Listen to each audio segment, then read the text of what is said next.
अब बात करते हैं चुनाव आयोग के खिलाफ विपक्ष के हल्ला बोल की, जो कई दिन से चल रहा है। आज विपक्ष ने chief election commissioner Gyanesh Kumar के खिलाफ महाभियोग प्रस्ताव लाने का शिगूफा छोड़ा। पहले विपक्ष मांग कर रहा था कि इलेक्शन कमिश्नर मीडिया के सामने आए, सवालों के जवाब दें। कल ज्ञानेश कुमार ने प्रेस कॉन्फ्रेंस की, सारे सवालों के जवाब दिए, तो अब विपक्ष ने महाभियोग की बात शुरू कर दी है। आज विरोधी दलों के नेताओं ने इलेक्शन कमीशन के खिलाफ पार्लियामेंट में हंगामा किया, नारेबाजी की और इसके बाद पार्लियामेंट में ही विरोधी दलों के नेताओं की मीटिंग हुई। पता चला इस मीटिंग में चीफ इलेक्शन कमिश्नर के खिलाफ महाभियोग प्रस्ताव लाने पर विचार हुआ। हालांकि विपक्ष इस ऑप्शन का इस्तेमाल करेगा या नहीं, इस पर कोई final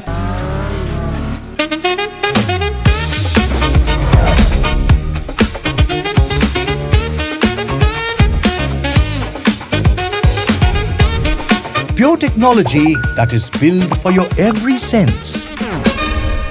Acer Pure from Acer. फैसला अभी नहीं हुआ है और ना ही विरोधी दलों के नेता इस पर खुलकर बोल रहे हैं। नासिर हुसैन ने कहा कि महाभियोग लाने के प्रस्ताव पर पार्टी में विचार नहीं हुआ, लेकिन अगर जरूरत पड़ी तो नियमों के अनुसार कांग्रेस ये प्रस्ताव ला सकती है। यहाँ पे एकदम साफ जाहिर हो रहा है कि इलेक्शन कमीशन पार्टीजन तरीके से काम कर रही है। जिस तरीके से कल उन्होंने प्रेस कॉन्फ्रेंस किया, इसमें एकदम साफ लग रहा था इलेक्शन कमीशन का प्रेस कॉन्फ्रेंस नहीं था, स्क्रिप्टेड था। जो भाजपा के स्पोक्सपर्सन कह रहे थे उसी लैंग्वेज, उसी टोन और उसी टनर में जो है कल सीईसी बात कर रहे थे। डेमोक्रेसी को अगर खतरा है, हम लोग आवाज उठाएंगे संसद के अंदर और संसद के बाहर। क्या महाभियोग लाने पर भी किसी तरह विचार कर रहा है विपक्ष, और अगर आप लाते हैं तो क्या नंबर्स आपके पास? देखिए, पार्लियामेंट्री डेमोक्रेसी में हथियार होते हैं, चेक्स एंड बैलेंसेस का। आज वो लोग सत्ता में हैं, कल हम थे, हो सकता है आने वाले दिनों में फिर हम सत्ता में आए। डेमोक्रेसी जिंदा रहना चाहिए, जो स्ट्रक्चर्स क्रिएट किए गए वो जिंदा रहना चाहिए। उसके प्रोटेक्शन के लिए हमारे कॉन्स्टिट्यूशन के अंदर, हमारी पार्लियामेंट्री डेमोक्रेसी के अंदर चेक्स एंड बैलेंसेस क्रिएट किए गए। उसके लिए कई हथियार और कई इंस्ट्रूमेंट दिया गया है, उसका पूरा इस्तेमाल हम करेंगे। क्या महाभियोग वाला इंस्ट्रूमेंट भी यूज कर सकते हैं? पास्ट में भी किए हम अलग अलग कॉन्स्टिट्यूशनल अथॉरिटीज के खिलाफ। विपक्ष के निशाने पर मुख्य चुनाव आयुक्त इसलिए हैं क्योंकि विपक्ष के जो नेता एसआईआर के मुद्दे पर इलेक्शन कमीशन पर सवाल उठा रहे हैं, उसे चुनाव आयोग लगातार काउंटर कर रहा है, उसका जवाब दे रहा है। राहुल गांधी ने पावर पॉइंट प्रेजेंटेशन देकर इलेक्शन कमीशन पर सवाल उठाए थे, वोट चोरी का इल्जाम लगाया था।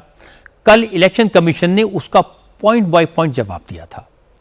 हालांकि chief election commissioner Gyanesh Kumar ने राहुल गांधी का नाम नहीं लिया था, लेकिन उन्होंने साफ साफ कहा था जो डेटा दिखाकर आरोप लगाए गए वो डेटा चुनाव आयोग का है ही नहीं। सीसी ने कहा कि वोट चोरी का आरोप लगाने वाले या तो 7 दिन के भीतर हलफनामा दें या फिर देश से माफी मांगे, तीसरा कोई विकल्प नहीं है। ज्ञानेश कुमार ने कल कहा अगर 7 दिन में हलफनामा नहीं मिला तो इसका मतलब है कि सारे आरोप निराधार हैं, बेबुनियाद हैं। चीफ इलेक्शन कमिश्नर की इस प्रेस कॉन्फ्रेंस को विपक्ष ने गौर से सुना और आज विरोधी दलों के सारे नेता एक साथ प्रेस कॉन्फ्रेंस करने के लिए आए। गौरव गोगोई, महुआ मोइत्रा, रामगोपाल यादव, अरविंद सावंत और मनोज झा जैसे सभी नेताओं ने कहा चुनाव आयोग सवालों के जवाब देने के बजाय विपक्ष के नेताओं को धमकाने की कोशिश कर रहा है, यह बर्दाश्त नहीं किया जाएगा। गौरव गोगोई ने कहा कि जो सवाल चुनाव आयोग से पूछे जा रहे हैं, चुनाव आयोग उससे भाग रहा है।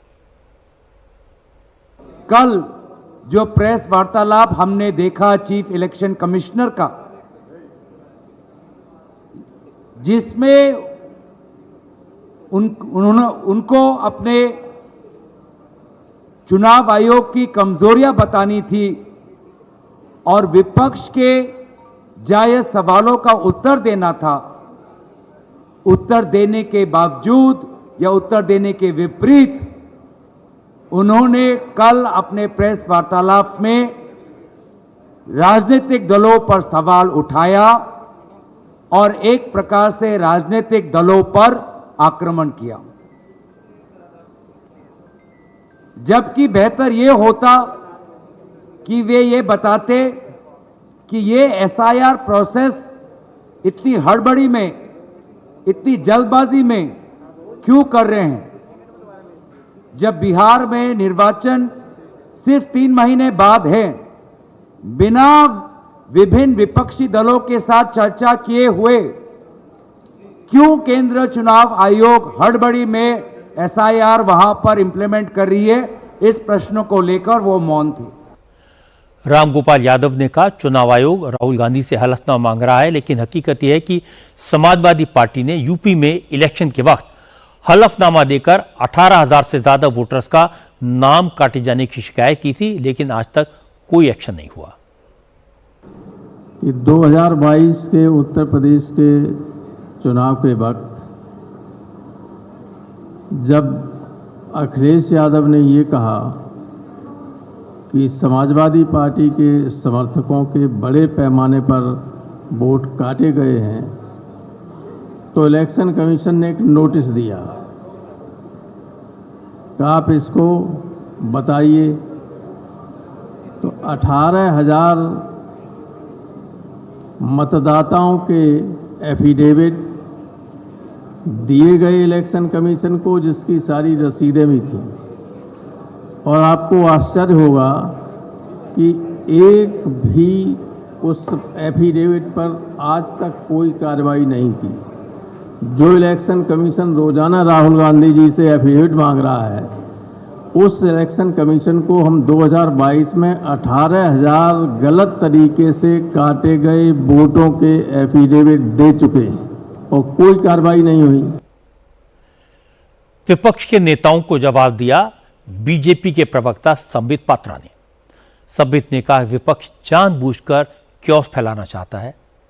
विपक्ष के लोग चाहते हैं कि हमारे देश में भी बांग्लादेश और श्रीलंका जैसे हालात हो जाएं, लेकिन विरोधी दलों की यह साजिश कभी कामयाब नहीं होगी। ये जो कांग्रेस पार्टी है और ये जो आरजेडी है, ये जो तृणमूल कांग्रेस है, ये जो आम आदमी पार्टी अब समाप्ति की ओर बढ़ रही है, इनका उद्देश्य मैं बताता हूं आपको। ये चाहते हैं भारतवर्ष में बांग्लादेश जैसी सिचुएशन हो जाए। ये चाहते हैं जो श्रीलंका में हुआ था वो भारतवर्ष में हो। ये चाहते हैं कि अफगानिस्तान और पाकिस्तान में जो हालात हुए थे वो भारतवर्ष में हो। कुछ राजनेताओं ने तो टीवी पे आकर कहा है अभी तक कैसे ये लोग छुटे हुए हैं, अभी तक कैसे इनके घरों में लोग नहीं घुसे हैं। They want complete chaos in the streets of India. They want Indian people to be barbaric. वो चाहते हैं कि भारत के लोग हिंसा पे उतारू हो जाएं, सड़क पे आ जाएं, मार काट मचे और उसमें ये फायदा उठाएं। बट यही फर्क है हिंदुस्तान में और बाकियों में। क्या सच है और क्या झूठ है यह लोग समझते हैं, और इसीलिए लोगों की समझदारी के आगे जितना भी ये हल्ला मचाए, जितना भी ये चोर चोर करे, कौन चोर है और कौन पुलिस है ये जनता जानती है। लेकिन तृणमूल कांग्रेस की एमपी महुआ मोइत्रा ने कहा इलेक्शन कमीशन बीजेपी की कठपुतली की तरह काम कर रहा है, विपक्ष पर हमला कर रहा है। महुआ मोइत्रा ने कहा अगर वोटर लिस्ट फर्जी है तो इसी फर्जी वोटर लिस्ट के आधार पर लोकसभा के चुनाव हुए थे, इस लिहाज से लोकसभा को भंग किया जाना चाहिए। The reason why we are all here is this absolutely shameful and I would say display of puppetry by the Chief Election Commissioner yesterday at the press conference. The job of this Election Commission, which is the constitutional body with a constitutional mandate, is not to attack the opposition. Mr. Commissioner, sir, I will urge that you leave that to your political masters. Yesterday you tell us that out of 65 lakh deletions, 22 lakh were dead people who were not recorded. So what are you trying to tell us? That all the previous lists and the list on which the Lok Sabha elections 2024 were done were fraudulent, were incorrect? If that is indeed the case, this current Lok Sabha, which is based on fraudulent election lists, should be dissolved immediately. Mahua Moitra के इस बयान पर संबित पात्रा ने कहा इसी चुनाव आयोग ने उन राज्यों के चुनाव करवाए जहां विपक्ष की सरकारें हैं, तो क्या वहां की विधानसभाओं को भी भंग कर दिया जाए? संबित पात्रा ने कहा जो लोग लोकसभा को भंग करने की बात कह रहे हैं, पहले उन्हें खुद इस्तीफा देना चाहिए। जो खंडपीठ बैठी थी, ये जो पॉलिटिशियंस की खंडपीठ बैठी थी, उनमें से एक पॉलिटिशियन कह रही थी कि लोकसभा को भंग कर देना चाहिए। अरे पहले आप तो रिजाइन करो, लोकसभा को भंग कर देना चाहिए। जब से माननीय नरेंद्र मोदी जी प्रधानमंत्री हैं, तब से ममता बनर्जी जी, उससे पहले से हैं, मगर ममता बनर्जी तो तब से हटी नहीं है सत्ता से। बंगाल के विधानसभा में ममता बनर्जी आसीन है। क्यों नहीं ममता बनर्जी अपने विधानसभा, जो कि उसका चुनाव इलेक्शन कमीशन के अंतर्गत ही हुआ है, क्या उन्होंने कभी कहा कि हमें खंडित कर देना चाहिए, हमें भंग कर देना है बंगाल के विधानमंडल को, विधानसभा को? तेलंगाना, कर्नाटक, जहां पर कांग्रेस की सरकार है, क्या कांग्रेस पार्टी भंग कर देगी? भंग कर दीजिए।